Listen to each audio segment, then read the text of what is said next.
Welcome back to our next episode of Mental Health and Board Games. Sadly, Paul Steinke is not feeling well today, so it's just Jermaine, Ma, and I here. And so we're going to be bringing a two-player game of philosophy and talking about discourse. So my name is Paul Hoard. I'm an associate professor at the Seattle School of Theology and Psychology in the Master of Arts in Counseling Psychology program.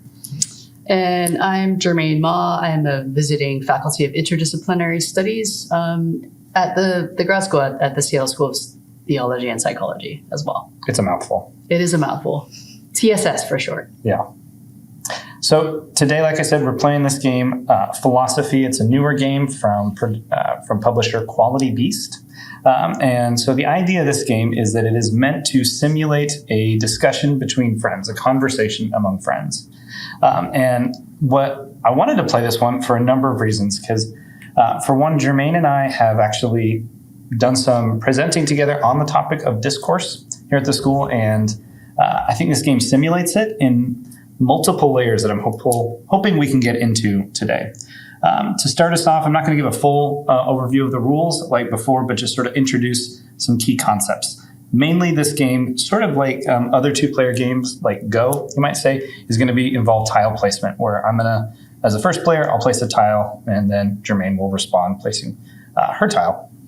Each tile is meant to represent an idea, and so as we place them, ideas will activate other ideas and move tiles around. Our overall goal, just for you viewers, is to try to get 3 tiles in a row. Mm-hmm. Okay, and we are limited in that we can only place tiles in this 9 square 3x3 square of 9 squares.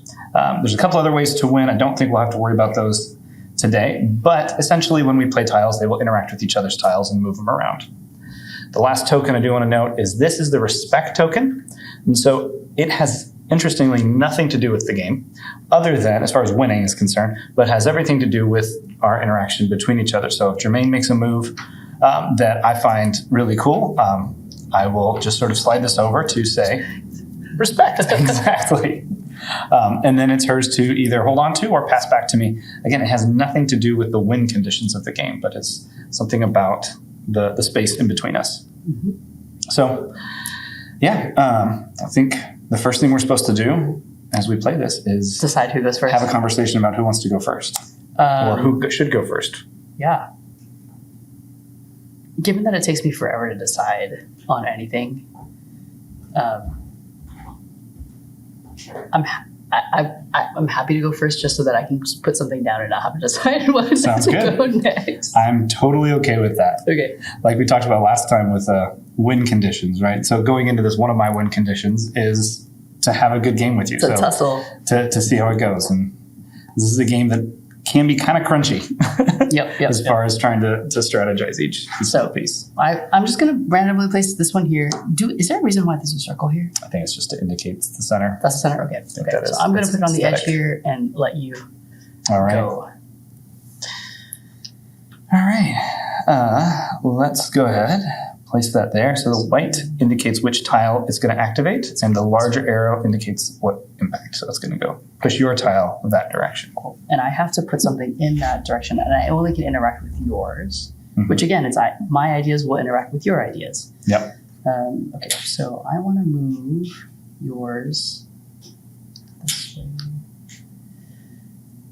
This one to the left. Oh, did I already use that? I used that tile there. No. Okay, so let's do it the other way then. Let's move you. That's this one. Oh, well, that's fine too. Sure, why not? All right, so then that means you're gonna go this way, right? Exactly. Okay. All right. So what I'm gonna do is then I'm gonna go ahead and place this here. Just gonna push you that direction. Cool. And I can place it anywhere within the square, right? Exactly. Okay. Another thing to keep in mind, since it's your first time playing, or it's been a while if it hasn't, is that if I place one tile here, I win. You would win. Because all I need to do is have 3 in a row.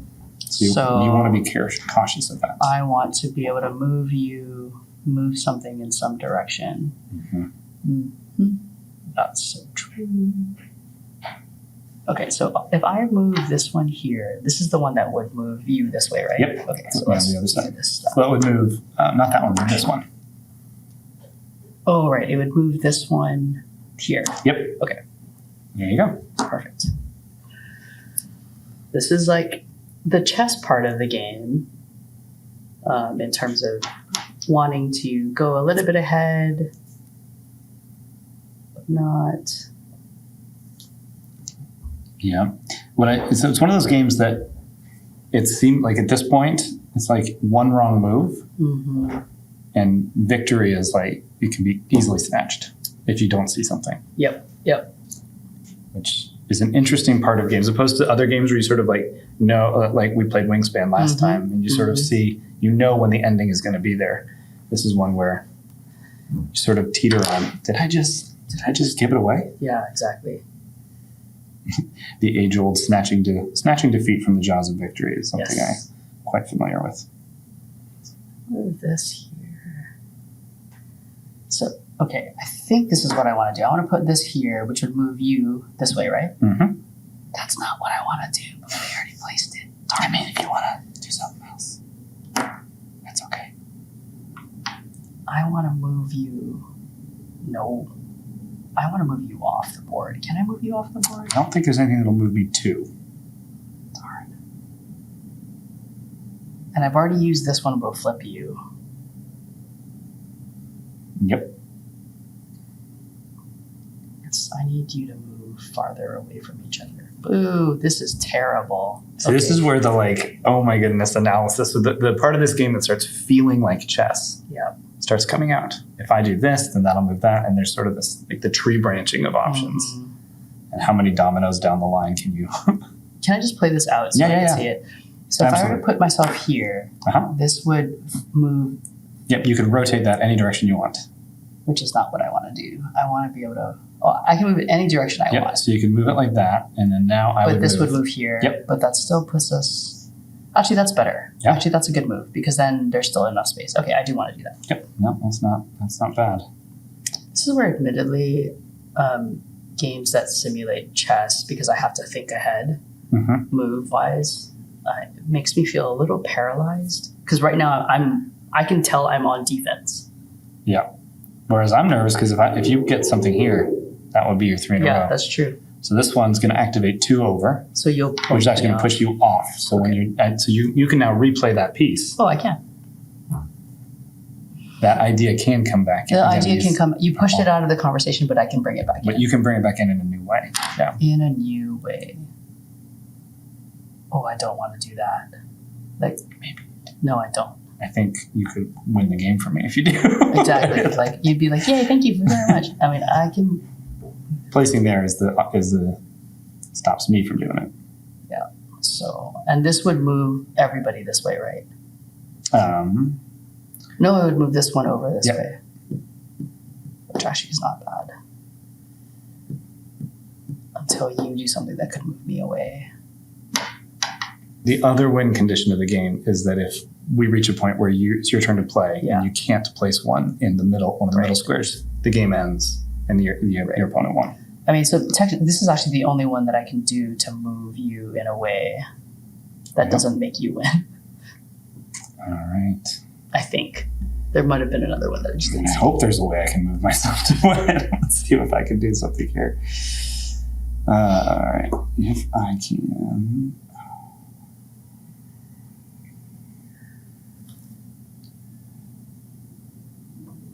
I've used a limitation on where I can place pieces is hard. And the interesting thing too with this is that because we've already placed the ideas out there, it's like we can't keep repeating ourselves, right? Mm-hmm. Which is an interesting thing in discourse. Whereas like someone holds on to this and like, but this, and keeps arguing the same point over and over being again. the same thing. Yeah.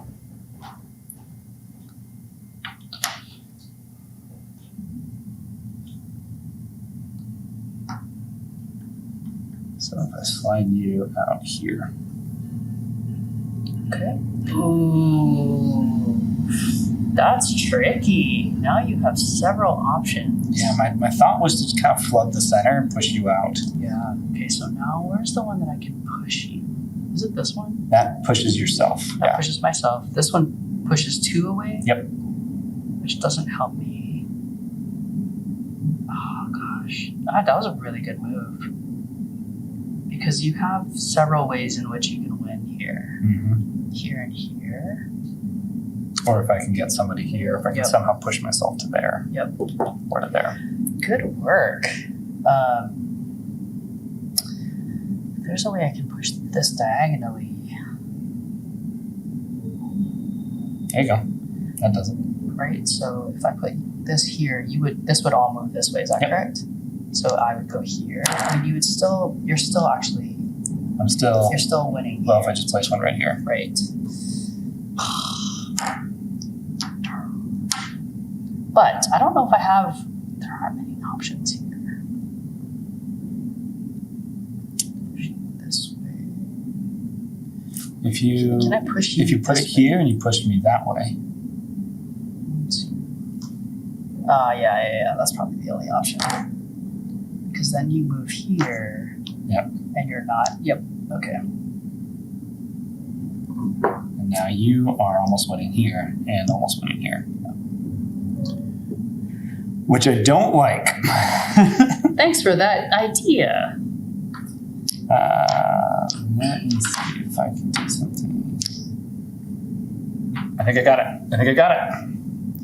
Put this here. Space. No, I want to do this one. I put this one here. Then I pull you. All of us go like that.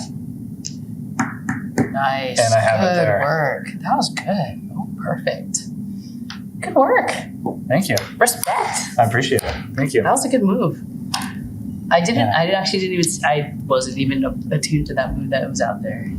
I mean, and that's a game like this, right? So there's multiple layers to think about it, right? There's the technical part that we kind of got pulled into, the crunchiness of like, okay, if I do this, then you do that. Mm-hmm. And there's a little bit of like a new person playing chess that doesn't remember how a knight moves, and the difference in the bishops. That there's a level of, I think, familiarity with, and that's what we tried to organize them a little bit before the game, but even what tiles are possible. Right. That is an element of this game. Yeah, and then there's what you just said too, the ways, because we're learning the technicalities of how the ideas or the tiles work with each other. It can be a little bit not sloppy, but like we're fumbling a little bit. We're not having like a smooth dialogue, if you will. Mm-hmm. Mm-hmm. It's not a polished debate. It's more like a schoolyard argument. Yeah. No. But you should actually move there. Oh, that's a good idea. Yeah. Well, and I think there's a couple layers of this game that I really like and want to kind of talk through with you and analyze, and not just in our play, but like when I sort of tried to encourage, in some ways went against what the game was supposed to do, right? And trying to like, instead of just trying to help myself win, I was trying to help you think that, what is the best move for you? What would I do there? Yeah. Which actually, if we go back to like the way perhaps even like, Socratic argumentation was meant to be, right? The idea that we would have a debate that was on some level of pursuing truth, however we want to define that. But that was sort of the classical sort of idea of debate, is that if I win because of some sneaky skill or something that you don't see, I've actually forsaken the goal of truth. Right, and you've cheapened the whole process. So the whole process is missed. And so I've forsaken the win at this debate, the image of the appearance of truth for the reality, perhaps, of having learned something new. Right. And then that actually points a little bit to this sort of notion of like, in a two-person game like this, or in any kind of debate, we kind of deduce it or reduce it, I should say, not deduce it, reduce it down to this like zero-sum game of winners and losers. Mm-hmm. When really at the end of the day, if we're talking about like debate or discourse in its sort of true and pure form, it's about exchanging ideas, right? And coming to a place in which maybe we're bringing the best of each other out. Like with this move, it's like, actually, I want you to do this, but what about trying it there? And this actually furthers the conversation versus, sweet, you went there, game over because I didn't just see won. it. Yeah. Yeah. And I think in some language, I think it's James Carter talks about differentiating between the infinite game and the finite game, and that finite games become problematic when we lose sight of the infinite game, right? But finite games should always be in service. So, and to relate that here, the finite game was this little round, right? I win. I won the finite game. Yeah. It has a finite, it had a beginning, it had a middle, it has an end. The infinite game, though, that we're both trying to connect to is kind of multiple layers here, right? In the imaginary of the game, we're having a discussion, we're pursuing the infinite thing of like the continual, never-ending pursuit of truth. Right. But even in the simple world of you and I as friends playing, the infinite game is to enjoy playing games together, is actually that you will keep playing with me. Right. Right. And that we will be able to continue to have fun together. And so I think in that sort of moment of, well, hey, actually, Jermaine, I think because you aren't as familiar with the game as I am, trying to help you see something is, in my mind, is meant to be in service of this infinite game, even though it's actually positionally hurting my chances of winning the finite game. Right. But yeah, in service of the infinite game, I think that's a really great analogy, because it goes back to this, like, what's the bigger goal here? Is the goal just to win every finite game or win this particular game and feel good about yourself, or to continue this I think we talked about this last time, the interpersonal, right? Does it build in on the interpersonal? And that's all part of that infinite game, that there's a continual relationship. There's not just interpersonally, but on a continual relationship in this realm of play as well. And how do we continue to play well together so that we keep wanting to play with each other? Yeah, it's that like difference between the constantly dominating somebody. Right. If winning is everything, then that should be the ultimate experience. Right.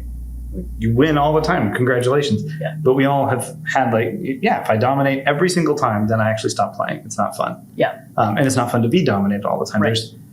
We've lost touch with the infinite game. Yeah. Which, as you call it, interpersonal space, is one of the things I think is fascinating about some of the design choices that they made in this one is this piece, right? This respect of them, because it's a symbol, right? So it's part of the game in the same like tactile, it's the same plastic, it's the same sort of like piece, yet it is like expressly outside of the win conditions of the finite game. And so in that sense, it's like a symbolized form of the infinite game within the world of the games. Right. I get obsessed about Lacan as an analytic thinker. Like in some ways, this is sort of like a black hole, sort of like this point, and it literally is a little black hole. Right? It kind of is a tear in this game, because it shows how all of these ideas are kind of pointless because they're limited to just a small game.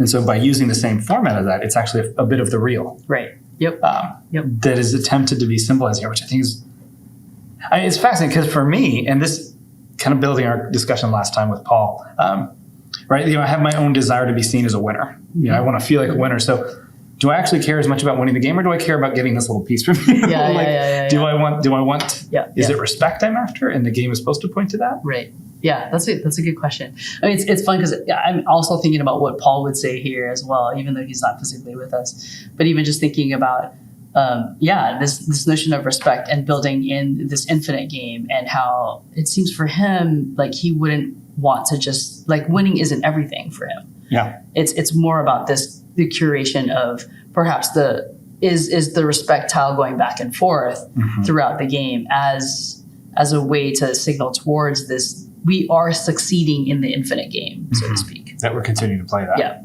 Yeah. Which, as a two-player game, I think it's interesting because, like you mentioned, how intense these are, right? It is a whole different side of me that has to come out when I play. And I know we talked about chess, or last night I was playing Go with a friend. It's an intense experience to do, like, because it is zero sum. It is just when Paul's here, or when there's 3 or 4 people, right? Like, okay, you won, but when you win, you didn't just beat one person, you beat 2. And so there's many dynamics of why that happened. Whereas here, it feels very much like I am measured against you. Right. And feels like there's no room, right? To have any wiggle, or like particularly games like this that have no chance involved. Yeah. This is all, how are you going to place a tile, and can you see moves ahead so that you can see how they're going to interact and what may come up out of that, which is again like the chess bit of it, which feels intense because I have to concentrate on what you're doing and what I might do. And I think there's an extent to which if I were more familiar with it, I'd be able to be like, oh, I can exactly use this tile here.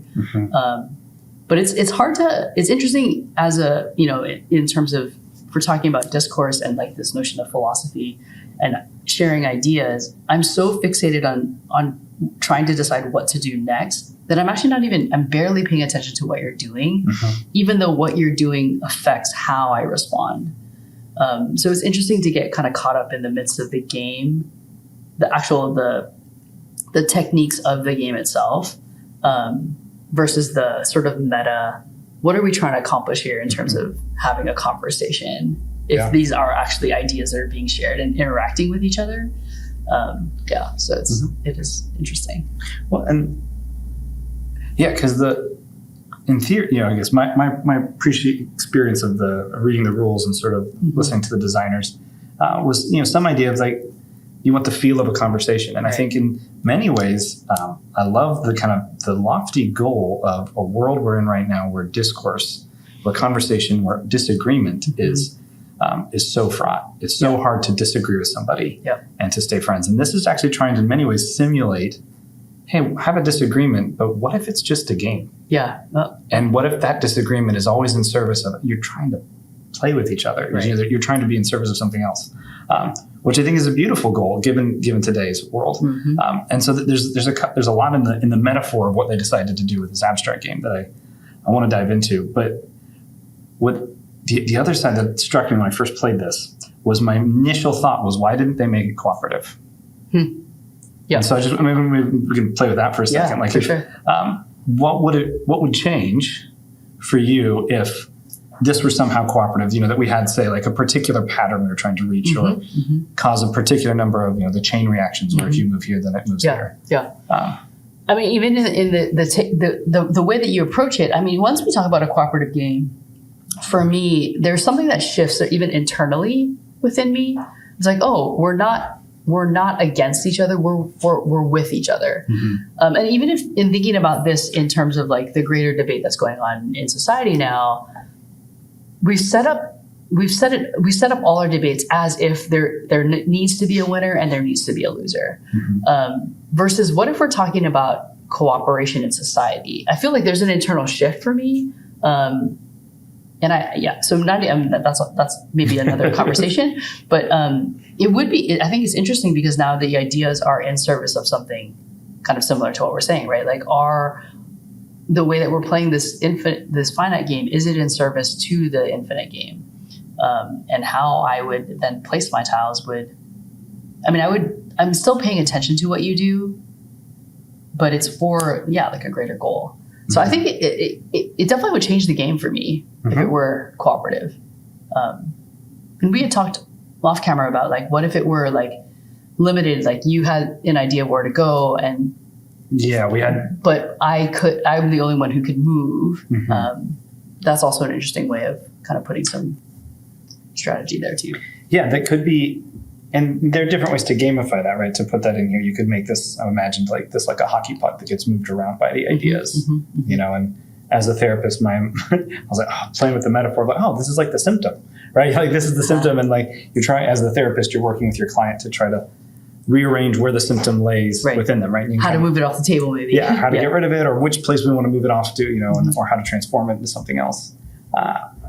But so my initial thought was like, well, if they're trying to have this be a pleasant, calm, nonviolent, beautiful discussion, why didn't they do a co-op?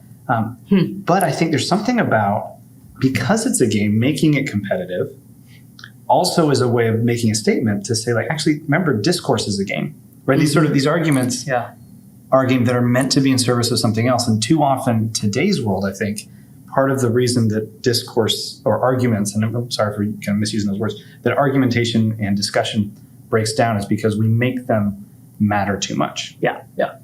It goes back to this notion of like truth, right? It matters too much because what's at stake is this sense of truth, as if that's the thing we need to hold and protect. And it goes in service of the protection of that truth that we're holding onto so tightly, at the expense of the interpersonal, at the expense of an actual way of getting to know the other person and sharing ideas together towards something else. Yeah, of what's the whole point? Right.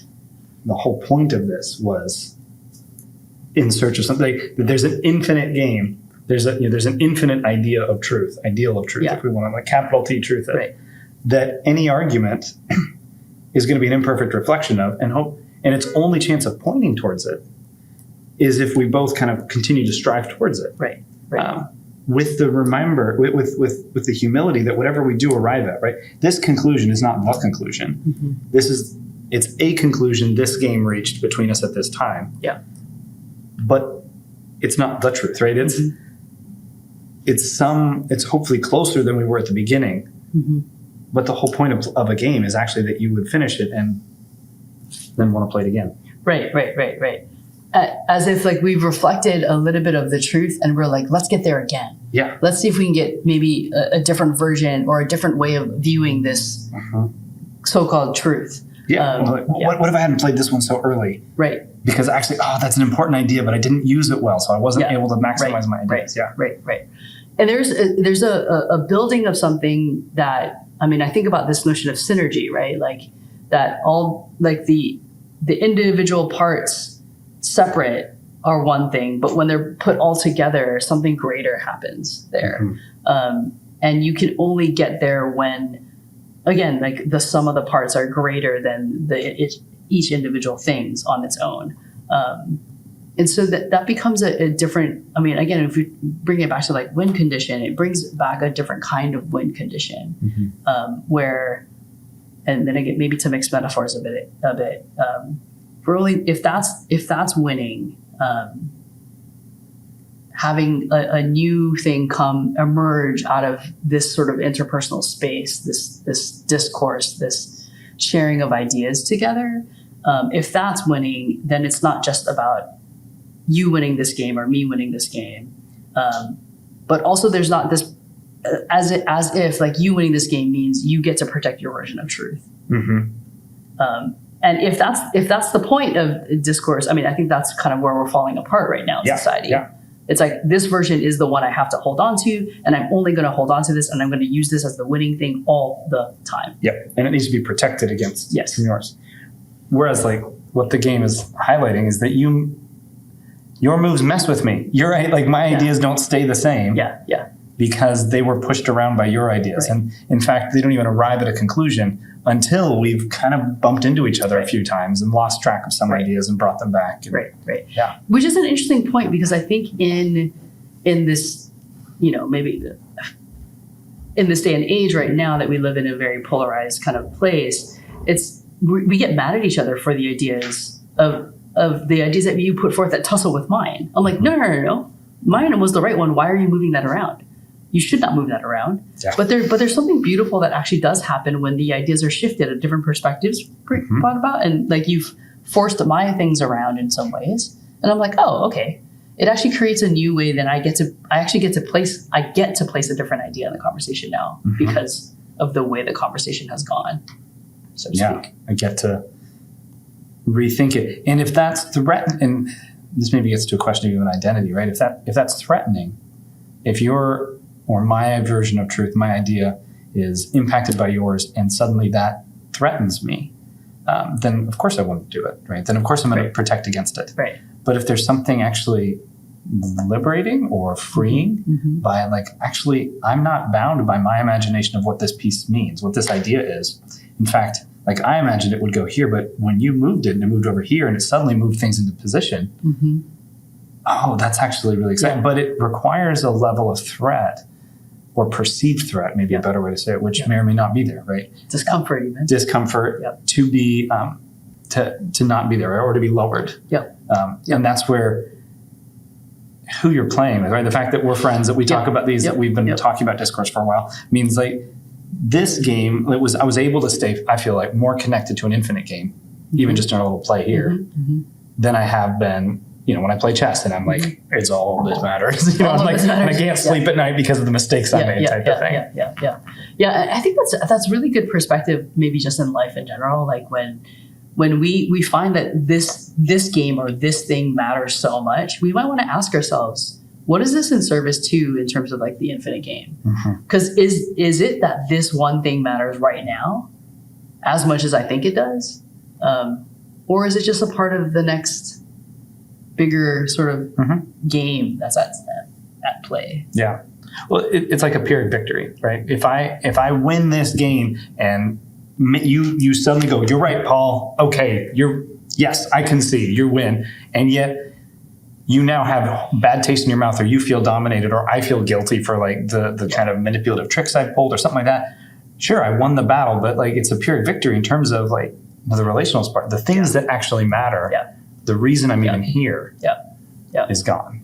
Yep. Has been eroded. I've actually heard that. Yeah. So it brings into question, right? Like, what is it that we're making the biggest or the most important win at the end of it? I mean, we're not talking about win condition this time. We're talking about discourse, but it highlights the fact that even in discourse and talking and sharing ideas with each other, maybe unconsciously we have a sense or an idea that if I win this, then something else. But it also put that into question, and we ought to be able to take a step back and be like, is winning this right now the end all be all? And if I do make it that important, what does it do to this sort of interpersonal space? Well, and that word "win" is interesting because it implies lose, right? So lose is always like somewhere in the wings, and that's the concept of a win-win is so countercultural to where we're at. That maybe a better language for it would be like, what do you really value? Like, what are you really hoping for? Yep. And so, and winning on one level, with the shadow of lose, there is, I think, important to motivate us. There's something about I might lose that helps me have the energy, the investment, the care, the importance of the finite game, so I can dive into it, play it well. Yeah.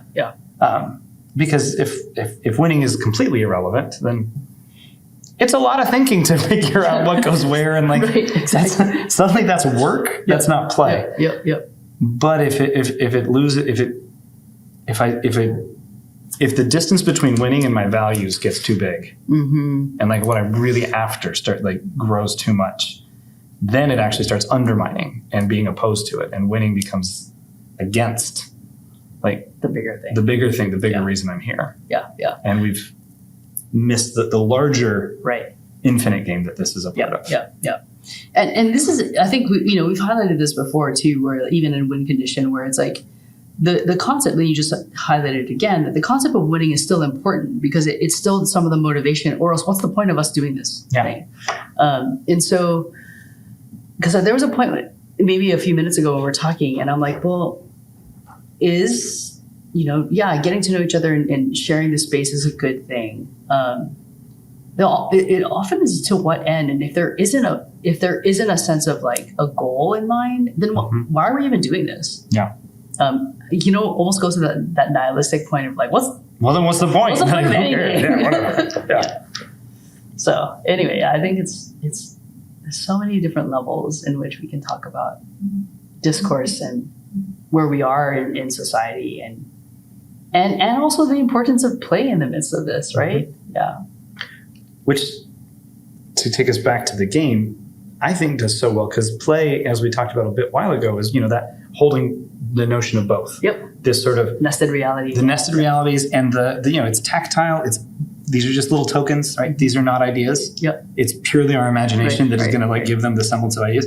But if we live in an as if they're ideas, there's actually something about discourse that's kind of opened up for us here, right? So I was thinking about my strategy in this game. I had two ideas that were sort of motivating where I was placing. One was I wanted to keep your pieces. I was actually trying to push you out of the center and keep you, and not let you. And if we take this into the metaphor of the game, right? I didn't want you to connect your ideas together. I wanted to have my ideas disconnecting yours, so you couldn't build a good argument. Right.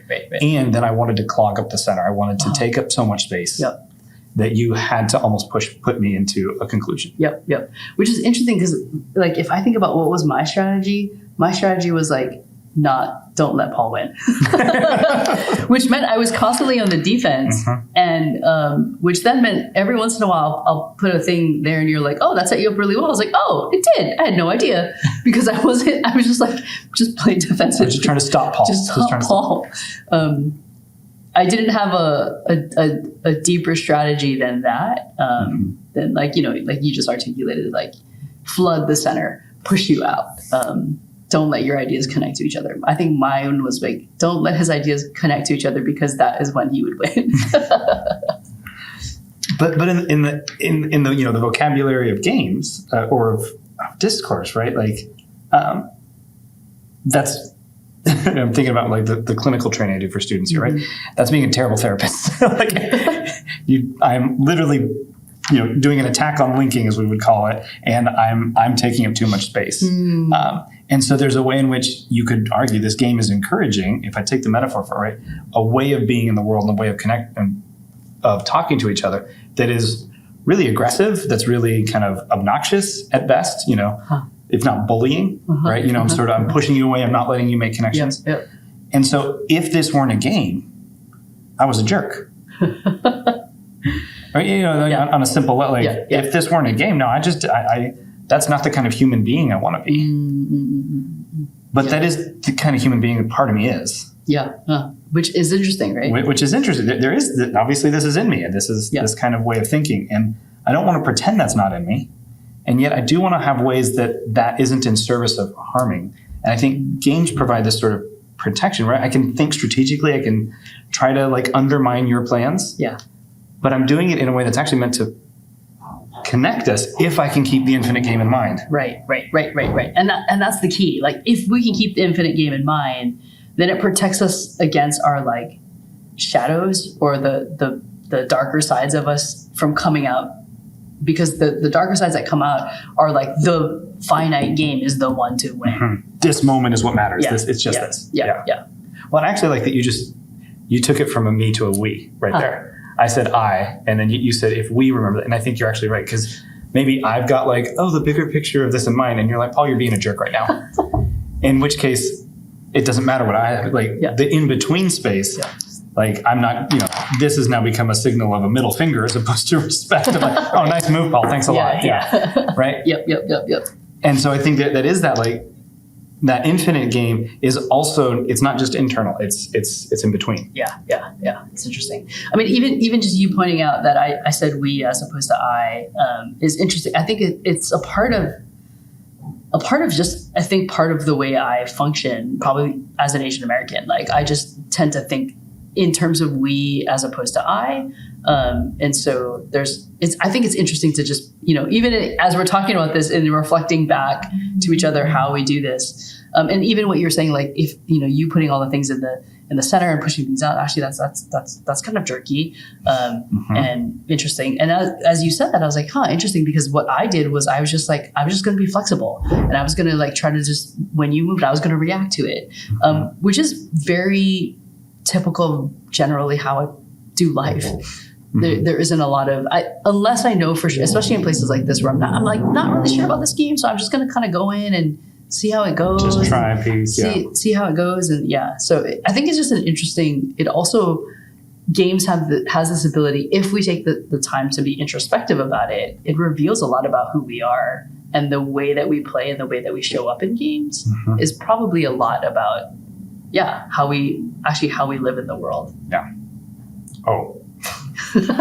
I mean, if we, those who have ears to hear, let them hear, right? There's something about, if you're willing to look in the mirror at yourself when you play a game, there's a lot that's gonna go. I mean, like, I don't like thinking of myself as a jerk who's gonna manipulate other people and take up space, but oh my goodness, is that there? And I've been accused of that and been very guilty of it at times. And I think if we're not willing, if we don't have the place where we can see it, where we can talk about it, where we can even kind of reflect on it, it's going to come out. Yeah. And just because you don't see it in yourself doesn't mean it's not happening, right? And that's where I think that the hope would be that we can find it in the game, so that we can begin to recognize it and understand where it's coming from. And this is where a lot of different psychological theories will have different ways of framing that, whether that's internal families or different parts of the self or different self states or split off unconscious aspects, right? Shadow selves. But I think one of the principles is that no, there's more to us. There's a dark side to why I like games, and the hope would be that can be used towards better understanding and better community and better connection.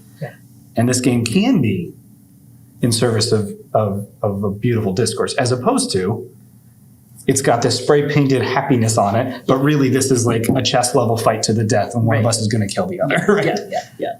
Because it could be both. This same game could be both. Yeah, it could be. Yeah. It's beautiful.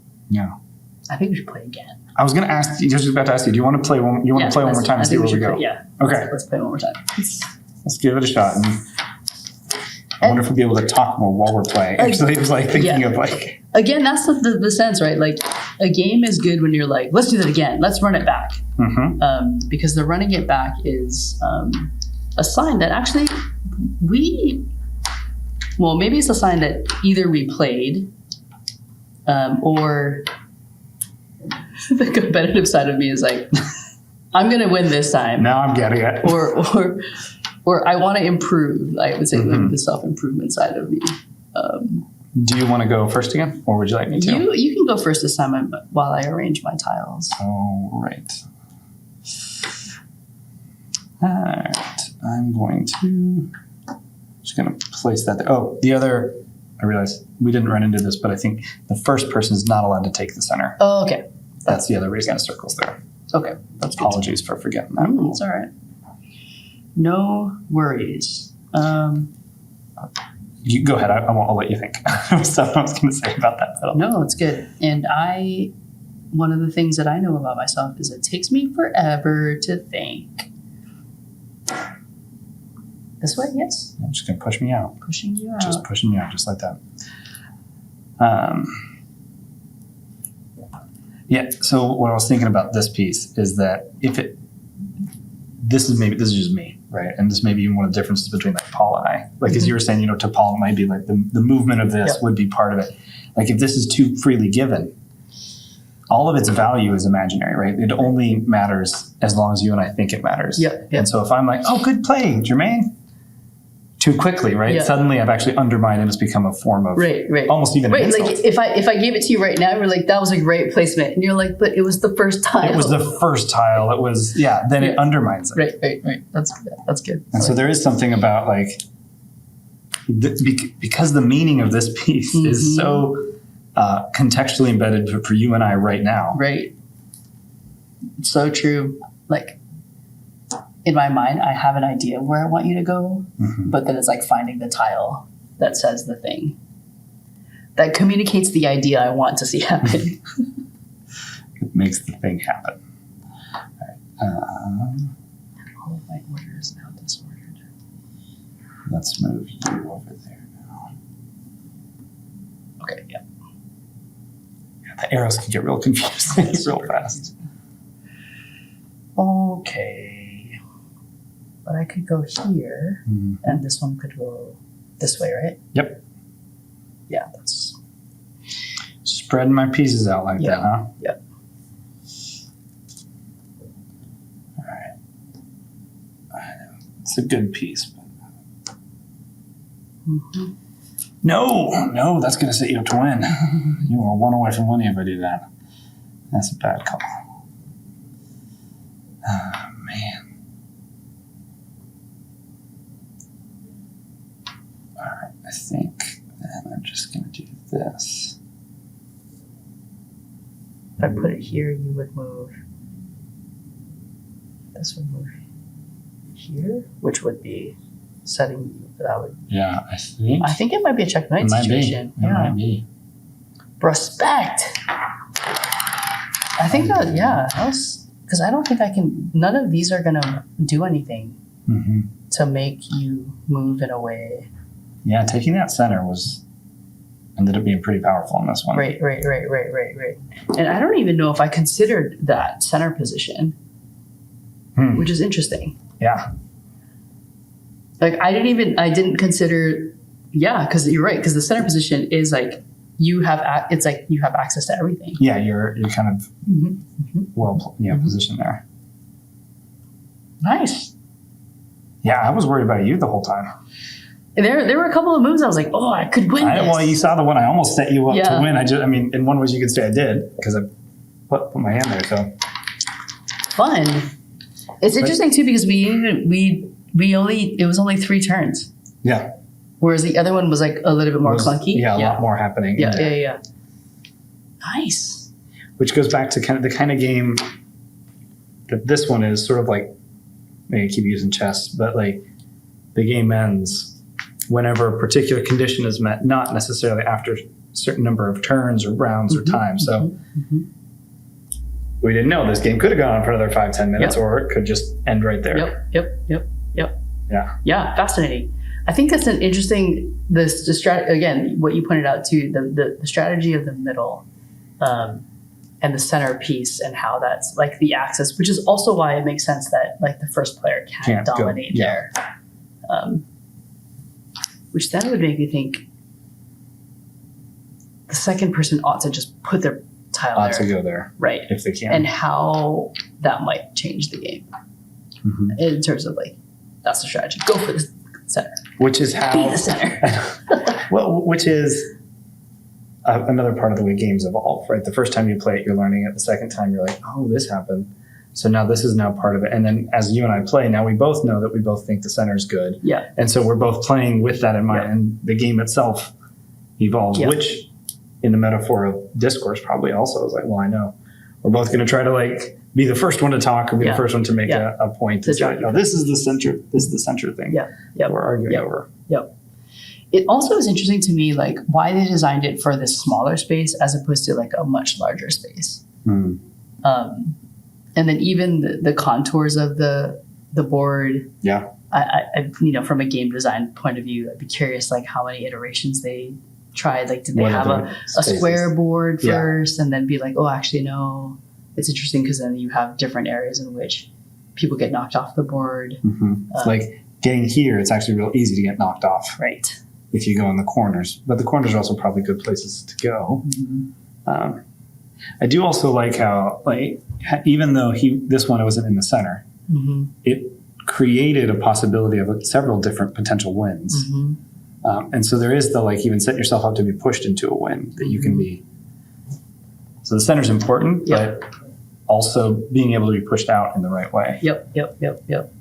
Which again is another part of the strategy, right? Like how do you set yourself up in a way where it's like you have the option to be pushed in a way that actually benefits you?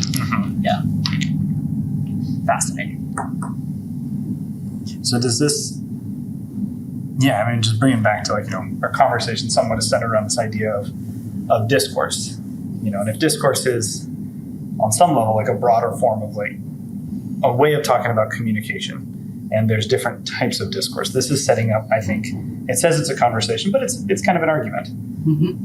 Doesn't have to have the vehemence or the anger or the vitriol of an argument that we might often think, but a discussion of two opposing views that are interacting with each other and with one trying to win, trying to come to a conclusion, as they might say. I keep going back to what I so appreciate is kind of the multiple layers, like the surface level, let's try to keep it calm. And let's acknowledge that under this veneer of like, we're doing something calm, we are going to do something that's on this other level.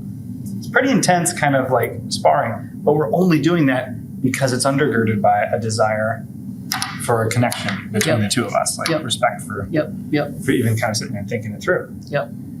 And so if you just even think of this game on multiple layers, depending on which one resonates with you, right? It'll probably hit you in a different way.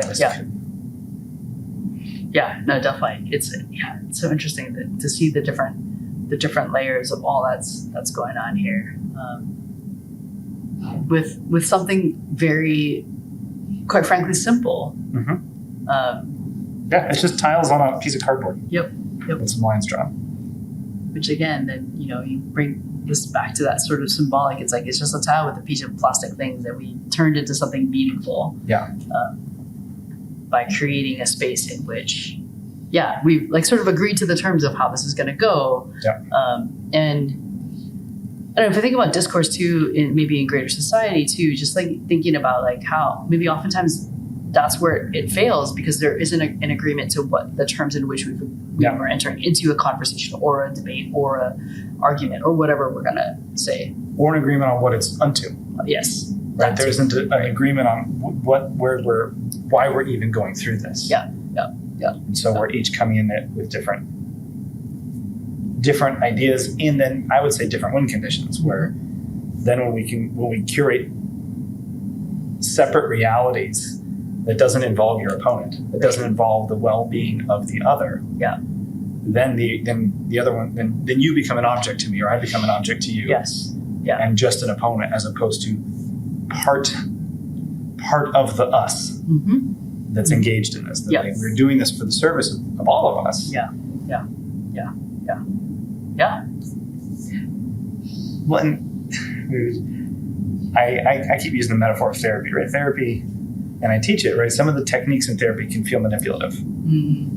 Because some of them are directive. Some of them are trying to help people change in a particular way. Right. And when that's not nestled in something bigger, which would include consent, which would include like treatment plans, which would include the whole, all of that, then that is really problematic. Yeah. When it's not nestled. But there is value. Like if we were to keep doing this, there'd be value in us studying the different types of tiles and making sure we memorize them, knowing which tile your opponents play. Right.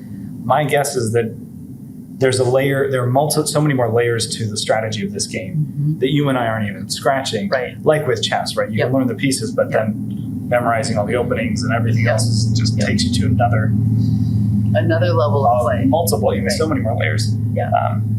Which is pointless on one hand because it's a dumb game. It's just a game. Yeah. And it's incredibly beautiful on another hand because it opens you up to this whole other world of competition and argumentation and communication that you otherwise don't get if you don't submit to the dumb game. Right. I mean, it makes me think about like the nuances that can emerge once both players, if you will, or both people engaging in the discourse have a particular level of understanding of the terms of the game, the way that all the pieces work. Because then it gets to that sort of beautiful strategic level where you can like really appreciate, whoa, that was a beautiful move. Yeah. Because I know the depths of what's possible, you know the depths of what's possible, and that was brilliant. But to somebody who doesn't know the game, that was just another move. Exactly. Yeah. And so I think it's interesting I've had this conversation with other people, like especially when we talk about like race, where we talk about different kinds of sort of hot topic things that are in society right now. Oftentimes I think we want the higher level conversation. We want to have these nuanced conversations, but if we don't have the same vocabulary, if we don't understand the nuances of and the techniques and each piece that goes into it, we actually can't have higher level conversations because we're at different levels of play. To some, it'll be like brilliant. To others, it'll be like, that was just a move. Yeah. And so I think it's interesting if we think about it I don't know if we want to bring that back to sort of greater society as well, where there are like nuances in particular conversations or debates that are there, that it requires each person to study the game, so to speak, in order to, if we're talking about in service of building towards something like really strategic, like if we wanted to do this again, we'd have to do our homework and come back and then really come back and play. And if both of us did our homework, I would assume the level of play would be really elevated.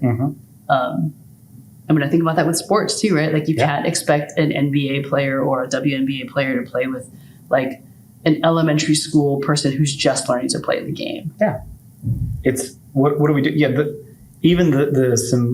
rules of the game might all be the same. Right. But everything else about the context completely changes it. Yes.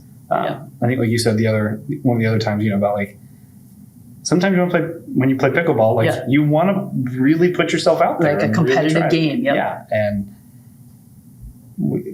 that's not always possible. Yeah, but it does change the whole dynamic of what we're doing. Yep. And I think that the metaphor for these difficult conversations around like do the work so we can get there is really important because I think sometimes there's a desire to experience the beyond without a willingness to engage the work. Yeah. Because it is work, and I think work is a good word for it because it's effort, it's difficult, it's uncomfortable. Yeah, it requires a submission to like a humility to admit there's stuff I don't know. Yeah, there's value to learning more about a discussion. Like one of the things I so appreciate about getting a PhD was like being able to just completely nerd out on one individual topic, and at the end of all of that study realize I know so little about even this tiny little topic that I basically just wrote a book on. Yep. Because it's so exciting because there's that depth everywhere. So when you hear the ridiculous, that sounds ridiculous at first, and you realize, oh, actually no, there's just that's a conversation happening on a level that I have not been able to do the work or the effort or had the opportunity, or maybe I don't have the capacity personally to engage in that. As opposed to what I think a knee-jerk reaction is, well, that must be dumb because I don't get it. Yep. I was just going to say that, like, it's a good self-check if we find being like, oh, that's stupid, to then think, oh, maybe there's an extent to which I need to be humble about the fact that I have no idea what you're talking about and I need to learn. There's a different learning posture that you can take there as opposed to just dismissing it. Like we could do it with this game, like, oh, this is stupid. Why did they design this piece so that it would do that? Yeah, that's why didn't dumb. they should have made a piece that goes forward. Right, but they didn't. Then they didn't. I would have done that, and then you would have played that, and then I wouldn't have won, and then that would be that. And that would have been the end of the game. But then again, it goes back to like, I am trying to put myself at the center and be like, because I'm trying to win, I'm going to call all the people that put their time and effort to design this game stupid. Yeah.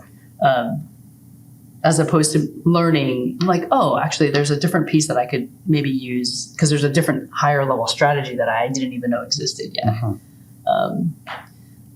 But it's. And maybe I'll still disagree with them once I get there. Right. Like, yeah, you're right. And, maybe I'll still think they should have. But you did the work. But you did the work of like earning your way there and being able to wrestle with the value of what they did instead of seeing it as clear. Yes. And I think one of the ways is like if something is the world is still so clear, obviously, clearly there is a level of nuance we're not engaging when we see it that way. And I think both of us do this with our students in terms of like, we want them to see the nuance in situations. We don't want them to just throw the baby out with the bathwater and see like, well, that was bad, let's just throw it out and come up with a new one. That's not the point. The point is like, how can we get to understand the game in all of its intricacies so that we can say like, but what about this angle? And yeah, we might not agree with it, but I actually can talk about it in a new way, in a informed way that would actually be heard as opposed to dismissed. As opposed to just dismissed because some part of it sounds wrong. Right. And that gets into some of the stuff I've written about on Disgust, right? Like if it's got one little thing of contamination. Yeah, I think of it on the like the three levels of this game that we've talked about, right? The surface level that it's a conversation. The symbolic level that it's actually kind of a violent, sort of very aggressive match, sort of battle of wits. And then the third level that it's actually a game in service of a deeper connection. And I think even walking people through those tiers might be helpful, right? That your initial interaction with something is just the surface, what you imagine it to be. And maybe what a lot of postmodern theory has brought, as a thought is, hey, let's look behind that at the symbolic structure. What's actually, like you could call this conversation, but this is a war. And to see that and say, therefore, let's get rid of it. And when you make that move too quickly, you forget that is true, perhaps, but it's also nestled in something else that gives it but. Right? So when you stop there, you say, well, then I need to get rid of all aggressive things out of my life and you lose, like, maybe there's a reason that people are competitive. Maybe there's a value to trying hard. Maybe there is a place for these sorts of spars. And just because there is a place doesn't mean that every place is that place, right? Right. And that's, I think, the flip side, right? There's always that tension. But we want to involve, I guess, thinking of my students and my clients, I want to invite them to, and myself, to continually unpack further levels of, okay, but let's also nestle that in something else. Let's keep digging. Instead of digging until we find the thing we don't like so that we can reject it. Right. And it goes back, I think we've talked about this before too. It's because it's an impossibility actually to reject. Like, earlier we were talking about how you're like, oh man, maybe that reveals in me this sort of like latent bully or latent person that's always trying to push things away. Yeah. The move can be like, oh, I'm just going to try to get rid of that. Oh, yeah, let's cut that out. But that's an impossibility, actually, because it's a part of who you are. It's your shadow, maybe for lack of a better word, a shadow side. And the point isn't to get rid of it, because we can't never get rid of our shadows. I mean, even like if the sun's out, then you're going to have a shadow. Yeah, you have a shadow. Yeah.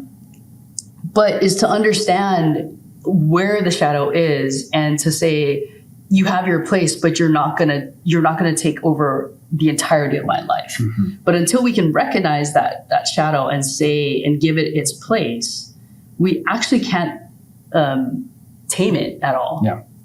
And so I appreciate that, those three levels, because when we get to that second level, that's the place where all like the gunk comes up, Mm-hmm. and we're like, we don't like any of it, and, Yep. and perhaps it's because it makes us very uncomfortable. Yeah. There's so much discomfort there that we live so well, that we like comfort so much that little bit of discomfort actually makes us afraid. Yeah. And if we could just wade through that discomfort a little bit, sit with it, say hi to it, have tea with it, we might actually learn a little bit more about why that discomfort exists, Mm-hmm. and then be able to get it to that third level. Yeah. So again, we're not saying throw the baby out the bathwater. But it often, when we can sit with it, it usually transforms. It is transformed, and we are transformed. And when we go back to that first level, right? Yeah. Maybe we're getting lost in our metaphors here, but like this game, I do think, like in some way, full circle, it's a really fascinating analysis and maybe like piece of art, experiential art around discussion. Mm-hmm. On the surface, it looks calm, but when we go all the way to like reconnecting it with, with like the respect token, Yeah. and with it as facilitating play between us, actually does take us back to, this is what discourse actually is like. Mm-hmm. Not the image of we don't have any, the image of a calm discourse is that you and I constantly agree with each other. Right. Yeah. Dig a little bit lower, and no, we do disagree with each other. Yeah, like we're at war. We are at war in many ways. But if we can be at war in service of something else, Right. where we're not harming each other, but we are facilitating, A discomfort tussle. and a tussle, and that's going to involve some bumps and pushing, and we're both going to have to stay attuned to both our own boundaries and the boundaries of the other, Right. and stay engaged in this complexity. Yes. There's the hope for something more. Yeah, because it reveals not only something about ourselves individually, but something about us together, the space between that it reveals a beautiful thing that we've created together as we've played. Yeah. Yeah. Which maybe this might not be a bad place to end, but it takes us back to when we played Small World and talking Yes. about like the colonialism and the violence in that Yep. game. And I think, that's maybe the inverse of this game, right? This game, I would say, actually is quite violent on some level. Like Yeah. there's an aggression here, but the image of it is calm and peace. Right. And that game, like the tagline getting is, it's a rid of world of it. Yeah, slaughter yeah, after all, right? yeah, Like that's actually the tagline for it. And yet it's also pushing each other around, but it's also disconnects you from your pieces there. And it actually is more of an economic game in that sense. Right. And we had some great conversation around that. But when all we have are those two levels, we miss something. Yeah. We miss the infinite game Yes. Yeah. that these are in That service is of. in service to something else. It helps. So yeah. Well, thanks for playing with me. Thanks for playing with me and for this conversation. This was fun. Sad Paul wasn't here, I but know. hopefully we'll have Paul Steinke with us next time to bring the game. And I think he wants to talk about who's at the table. Who's at the table. So yeah, thanks for joining us.